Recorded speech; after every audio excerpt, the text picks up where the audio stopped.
Startup investing या public market investing, इनमें से एक चुनना हो तो वो कौन सा इन्वेस्टमेंट ऑप्शन होगा? एक चूज करना काफी मुश्किल है। आफ्टर ऑल, एक में काफी हाई रिटर्न्स होते हैं और दूसरे में शेयर्स बेचना खरीदना काफी आसानी से हो जाता है। लेकिन अगर आपका एक से मन नहीं भरता है तो क्यों ना दोनों हो जाएं? Well, let us explain. आज हम एक ऐसी कंपनी के बारे में बात करने वाले हैं जो पब्लिकली लिस्टेड है और स्टार्टअप्स में इन्वेस्ट भी करती है, और सिर्फ 4 से 5 स्टार्टअप्स नहीं बल्कि 133 स्टार्टअप्स में आज ये कंपनी इन्वेस्टेड है। एनी गेसेस कौन सी कंपनी हो सकती है ये? वेल, ये खुलासा करने से पहले मैं बता दूं कि इस वीडियो में हम कोई फाइनेंशियल एडवाइस या रिकमेंडेशंस नहीं दे रहे हैं। कोई भी स्टॉक्स में इन्वेस्ट करने से पहले उसके बारे में पूरी जांच करें और सारे रिस्क को समझने के बाद ही कोई डिसीजन लें। ऑल्सो, स्टॉक के बारे में और जानना है, check out the reading resources जो हमने डिस्क्रिप्शन बॉक्स में ऐड कर दिए हैं। Now let's begin.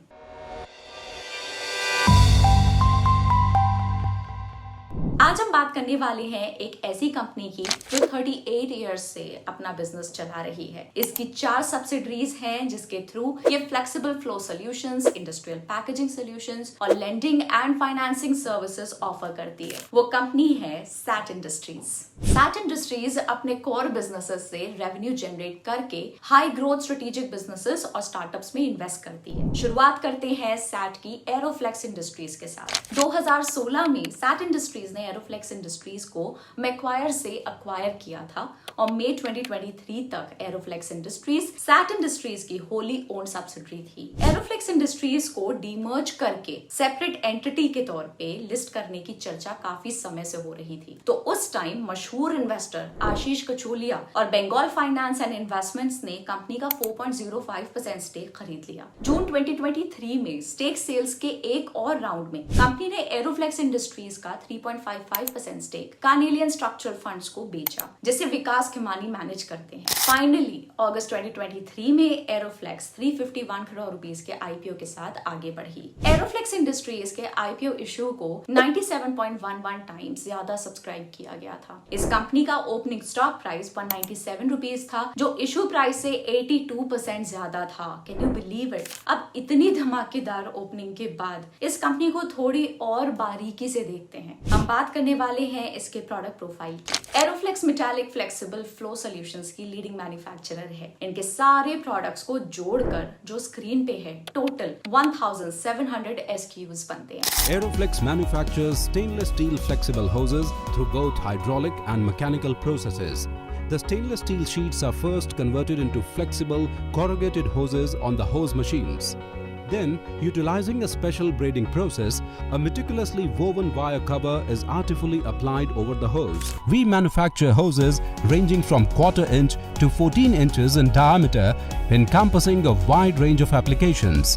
कंपनी का मैन्युफैक्चरिंग प्लांट तलोजा, नवी मुंबई में है और इसकी कैपेसिटी 12.5 मिलियन मीटर्स है, जिसकी 9 month ended financial year 24 capacity utilisation करीब 96% है।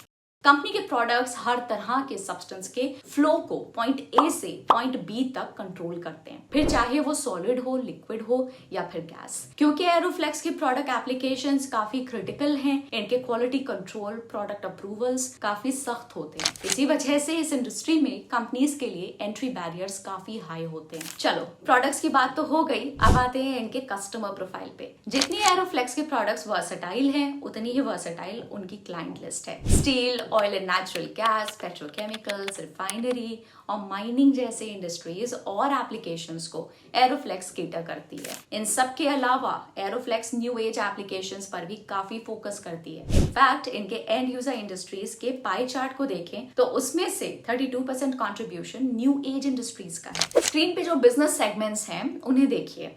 इनकी ग्रोथ की वजह से एरोफ्लेक्स प्रोडक्ट्स के यूज केसेस भी बढ़ रहे हैं। इससे इनके TAM यानी कि टोटल एड्रेसेबल मार्केट भी एक्सपैंड हो रहा है। अगर नंबर्स की बात की जाए तो एरोफ्लेक्स इंडस्ट्रीज एक एक्सपोर्ट पावर हाउस है।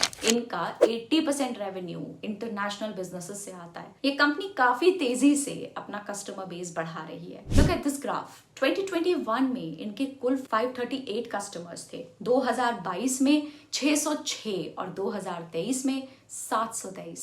हमने इनके कस्टमर नंबर्स को डोमेस्टिक और इंटरनेशनल में कैटेगराइज किया और नजारा कुछ ऐसा था। अगर कंट्री वाइज क्लासिफाई करने जाएं तो 2023 में यूएस एरोफ्लेक्स का एक मेजर मार्केट कंपनी को यहाँ से 28% रेवेन्यू मिला। ऑल्सो इंडिया काफी तेजी से आयरन और स्टील के फ्लेक्सिबल ट्यूबिंग को यूएस एक्सपोर्ट कर रही है। ये एरोफ्लेक्स के लिए फायदेमंद हो सकता है। एरोफ्लेक्स के रेवेन्यू डिस्ट्रीब्यूशन को देखें तो यूल नोटिस के टॉप 5 कस्टमर्स पे डिपेंडेंस कम होती जा रही है, जिससे कंपनी को थोड़ा ज्यादा कंफर्ट मिलता है। न्यू एज इंडस्ट्रीज के राइज और कंपनी के ग्रोइंग बिजनेस के अलावा गवर्नमेंट इनिशिएटिव्स भी एरोफ्लेक्स के प्रोस्पेक्ट्स को बेटर बनाती है। रूलिंग गवर्नमेंट का एक focus area piped gas for all by 2029 है। पिछले 10 सालों में पाइप्ड गैस नेटवर्क 10 गुना बढ़ा है। आज सिटी गैस डिस्ट्रीब्यूशन यानी कि CGD नेटवर्क के अंडर 630 डिस्ट्रिक्ट्स कवर होते हैं। इससे पहले सिर्फ 66 डिस्ट्रिक्ट्स कवर होते थे। इसके अलावा डोमेस्टिक PNG कनेक्शंस भी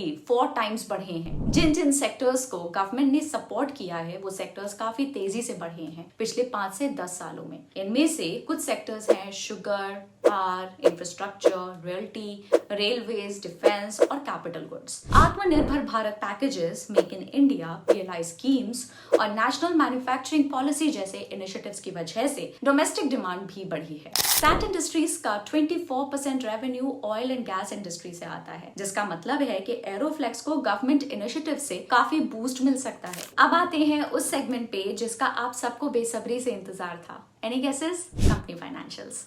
एरोफ्लेक्स के डोमेस्टिक मार्केट में कोई पेयर्स नहीं है और इंटरनेशनल पेयर से कंपेयर करने जाएं तो काफी कॉम्प्लिकेशंस आ जाते हैं। इसलिए हम पिछले 6 सालों का फाइनेंशियल डेटा निकाल कर देखेंगे कि कंपनी की फाइनेंशियल हेल्थ कैसी है। मार्च 2018 में एरोफ्लेक्स ने 122 करोड़ का सेल्स किया था, जिसमें से इनका OPM यानी कि ऑपरेटिंग प्रॉफिट मार्जिन 8% था। इंटरेस्ट कॉस्ट और डेप्रिसिएशन को एडजस्ट करने के बाद ये कंपनी हार्डली प्रॉफिटेबल थी। लेकिन तब से मान लीजिए कि कंपनी में एक नई लहर उठी है। 2019 में कंपनी का OPM पहली बार 16% तक गया और पिछले 2 सालों में 20% की रेंज में।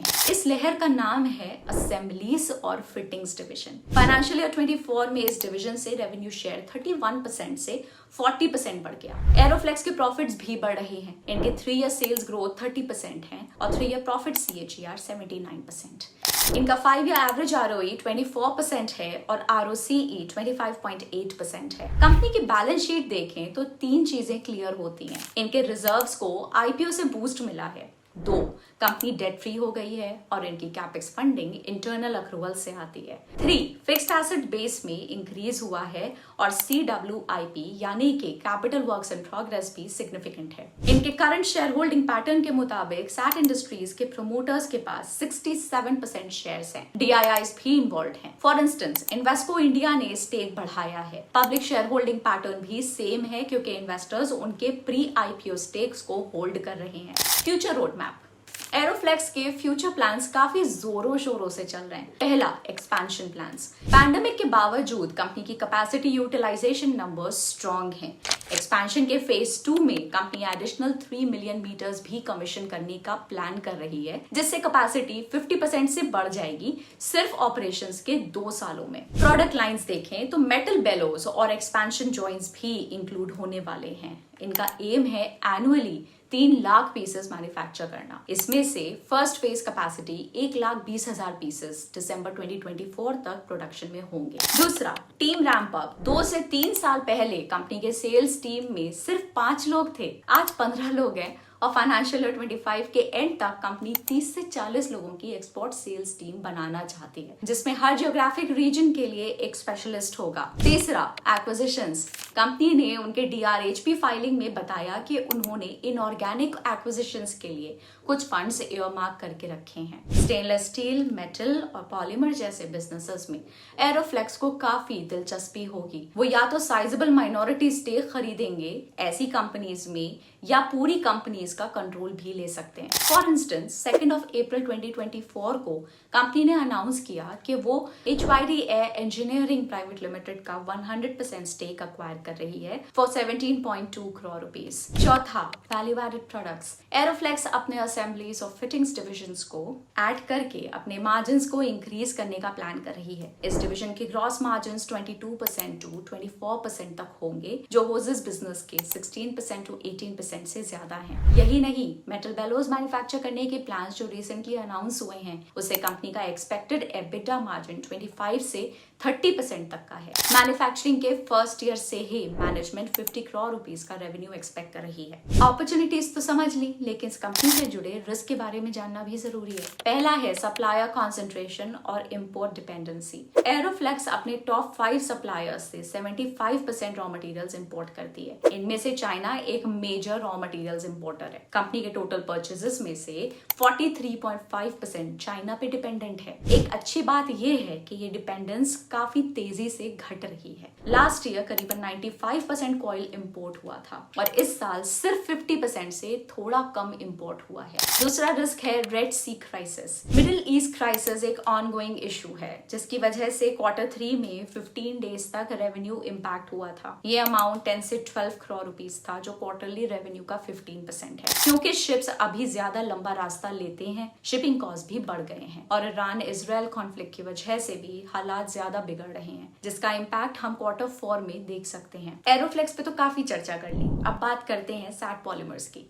ये पेरेंट कंपनी यानी कि सैट इंडस्ट्रीज की एक और सब्सिडरी है जो PP woven bags, BOPP packaging और पेट्रोकेमिकल्स जैसे प्रोडक्ट्स मैन्युफैक्चर करती है। सा पॉलीमर्स जनवरी 2023 में आईपीओ के लिए गई थी और इसका इशू 17.5 टाइम्स ओवर सब्सक्राइब था। आईपीओ के बाद सा पॉलीमर्स ने अपनी कैपेसिटी डबल करके 7,920 MTPA की और इस दौरान इस कंपनी की कैपेसिटी फिपकॉर्प के अंडर ऑलरेडी 1200 मेट्रिक टन थी। मैनेजमेंट का टारगेट है कि एबिटा मार्जिन 11 से 12% हो सकती है। अब बारी है पेरेंट कंपनी की, सैट इंडस्ट्रीज। स्टैंडअलोन पर्सपेक्टिव से देखें तो Sat Industries stainless steel wire rods manufacture करती है और ये वेंचर भी काफी रिसेंटली शुरू हुआ है। In fact manufacturing revenue Q1 of financial year 23 से ही आना शुरू हुआ है। फिलहाल ये कंपनी एक कॉन्ट्रैक्ट मैन्युफैक्चरिंग अरेंजमेंट में है, जिसका मतलब है कि प्लांट, मशीनरी या इक्विपमेंट पे कोई अपफ्रंट इन्वेस्टमेंट नहीं लगा। जैसे ही चीजें स्टेबलाइज और स्केल होती हैं, मैनेजमेंट डायरेक्ट मैन्युफैक्चरिंग के सेटअप में शिफ्ट होने का प्लान कर रहे हैं। आई नो आप लोग सोच रहे होंगे कि वीडियो के स्टार्टिंग में तो हमने स्टार्टअप इन्वेस्टिंग की बात की थी, उसका क्या हुआ? Well, don't worry, we've got you. Sat Industries early stage startups में एक एक्टिव इन्वेस्टर है, स्पेशली वो कंपनी जो सीड और प्री सीड स्टेजेस में होती है। To be precise 156 companies across 27 sectors, जिसमें सैट इंडस्ट्रीज इन्वेस्टमेंट कर चुकी है। पिछले 8 से 10 सालों में कंपनी ने इन 156 स्टार्टअप्स में लगभग 30 से 40 करोड़ रुपए इन्वेस्ट किए हुए हैं। फाइनेंशियल ईयर 20 से इन्वेस्टमेंट्स तेजी से बढ़ने लगे और फाइनेंशियल ईयर 22 में इनके इन्वेस्टमेंट्स पीक पे थे। फाइनेंशियल ईयर 26 तक सैट इंडस्ट्रीज 500 ऐसी कंपनीज में इन्वेस्ट करने का प्लान कर रही है। इनके इन्वेस्टमेंट्स की टिकट साइज 11 लाख से 2.5 करोड़ रुपए के रेंज में है और इनके IRR यानी कि इंटरनल रेट ऑफ रिटर्न 30 से 35% है। मैं आपको याद दिला दूं कि ये नंबर्स इनके सब्सिडरीज के ROE से भी ज्यादा हैं। इनके करंट पोर्टफोलियो में कुछ बड़े नाम भी हैं। Agnikul, the space tech startup, rare planet, आपने इन्हें शार्क टैंक सीजन 3 पे देखा होगा, Inc 42, the media outlet, galaxy eye जो एग्री टेक और कुछ और इंटरेस्टिंग चीजें करती है। इन सब के अलावा सैट इंडस्ट्रीज ने वेंचर कैपिटल फंड्स जैसे कि question fund, Arth venture fund, 9 unicorn fund, beams fintech fund और ब्लिंक फंड 2 में भी लमसम्स इन्वेस्ट किए हैं। इस कंपनी की एवरेज इन्वेस्टमेंट एज 3 से 4 साल है। इन्होंने कुछ सक्सेसफुल एग्जिट्स भी किए हैं। फॉर एग्जाम्पल बियर्डो, जिसे मैरिको ने एक्वायर किया, resulted in a net IRR of 68.2%। Confirm TKT जो एक्सिगो ने एक्वायर किया, resulted in a 35.4% IRR। The final verdict. इसी तरह सैट इंडस्ट्रीज 2 एसेट क्लासेस के बीचों बीच है। वेंचर फाइनेंसिंग एक तरफ है, मैन्युफैक्चरिंग और इंजीनियरिंग कंपनी दूसरी तरफ। यूनिक पोजीशनिंग है, लेकिन रिस्क फैक्टर्स का ध्यान रखें। स्टॉक के बारे में और जानना है, रीडिंग रिसोर्सेज डिस्क्रिप्शन में ऐड कर दिए हैं, तो उन्हें जरूर देख लीजिएगा। और कौन से स्टॉक पे डीप डाइव करें, कमेंट्स में बताइए। अगर आपको ये वीडियो यूजफुल लगी हो और इंसाइटफुल लगी हो तो इसको लाइक कर दें और अपने फ्रेंड्स के साथ शेयर कर दें और चैनल को सब्सक्राइब करना ना भूलें। Until next time, happy investing. Bye-bye.